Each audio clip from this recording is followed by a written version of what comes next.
Hi guys, we are back in our Go Math book today on page 281 again, and we're going to be doing part 2 of our notes. So part 1 we did yesterday with all of the stuff about converting decimals into percents. Today we're going to work with converting fractions into percents. Okay, so our goal will be to convert fractions into percents today, and there's two different ways to do this. So I'm going to show you both ways. One of them will work every time, and one of them will work only when you can make an equivalent fraction. So we're going to talk about the first way, which is a little bit easier of a way, but does not work every single time. So we're going to be looking at the number 11/20ths, and we're going to be writing that fraction as a percent, okay? And the steps in order to do this are to make an equivalent fraction that's equal to 100. Okay, because all percents are out of 100, we have to have 100 on the bottom.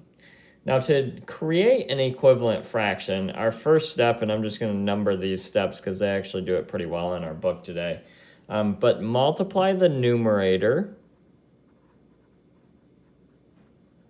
and denominator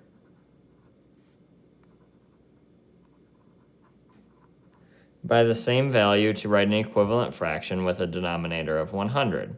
So I have to find what times 20 gives me 100.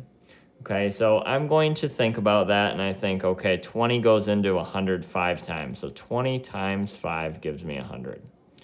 Now, to make an equivalent fraction, I also have to do the same thing to the top. So 11 times 5 gives me 55. Okay? So now I have created a fraction that is out of 100. And we know that all percents are out of 100. So if I have 55 over 100, I know that my percent would have to be 55%. Okay, so it gives me 55 out of 100. A percent is a ratio comparing a number to 100. The ratio, like we just said, was 55 out of 100.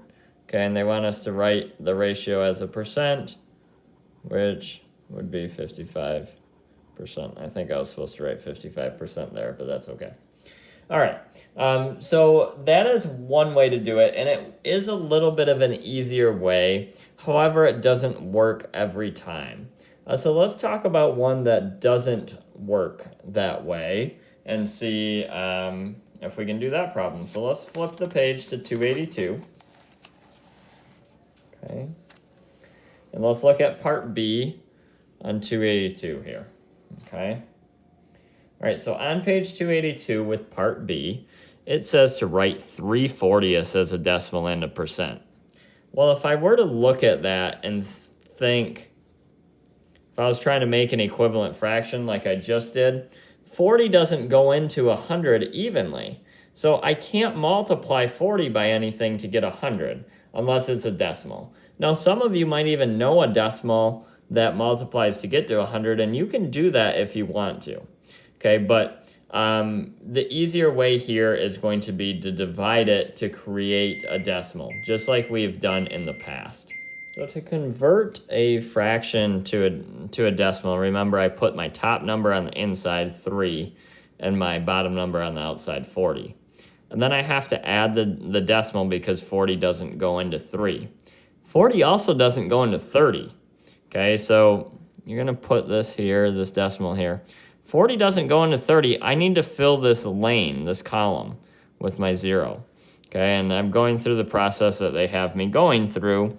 But then, we get 0 here.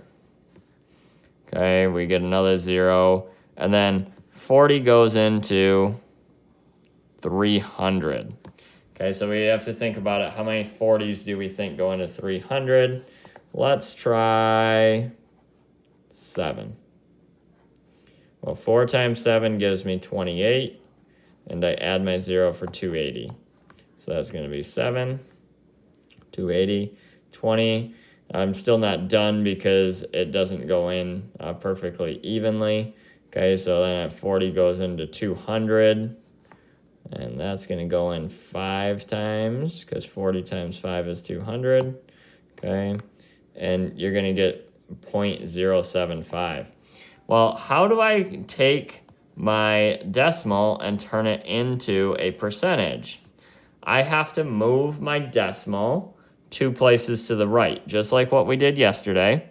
So I go 1, 2, my decimal becomes right here. So my new number is 07.5.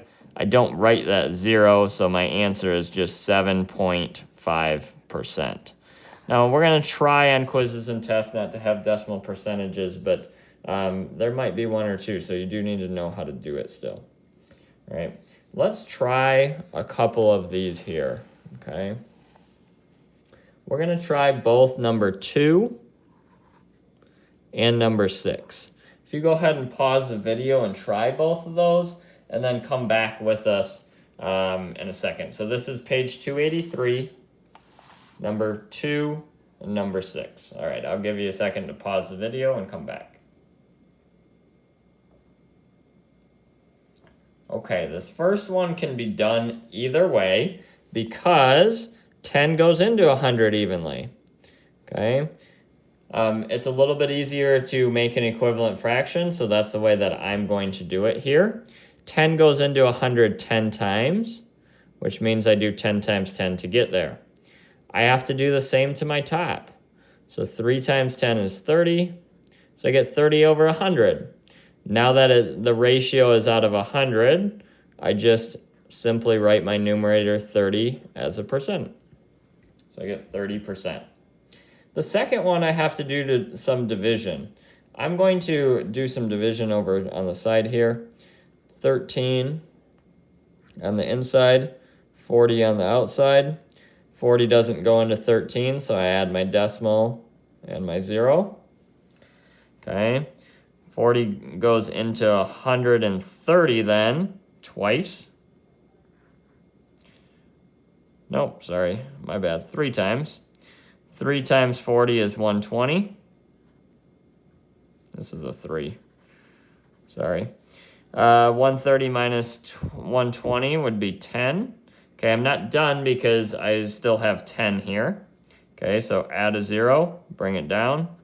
40 goes into 100 twice. 2 times 40 is 80. Still not done because I still have a number here that's not 0. So let's add another 0 and drop it down. 40 into 200 then would be 5 times, and 5 times 40 is 200, so I do 0 out here. Okay, so I have 0.325. How do I turn that into a percent? Well, I move the decimal 2 spots to the right. 1, 2, and I get 32.5%. Okay. All right, hopefully this makes sense to you. We're going to spend a little bit more time on Friday going over this concept, because especially ones that are like this where it's not easily divisible like it is up here, these ones we'll spend a little bit more time with on Friday. I hope you have a great night, and we will see you tomorrow. Bye.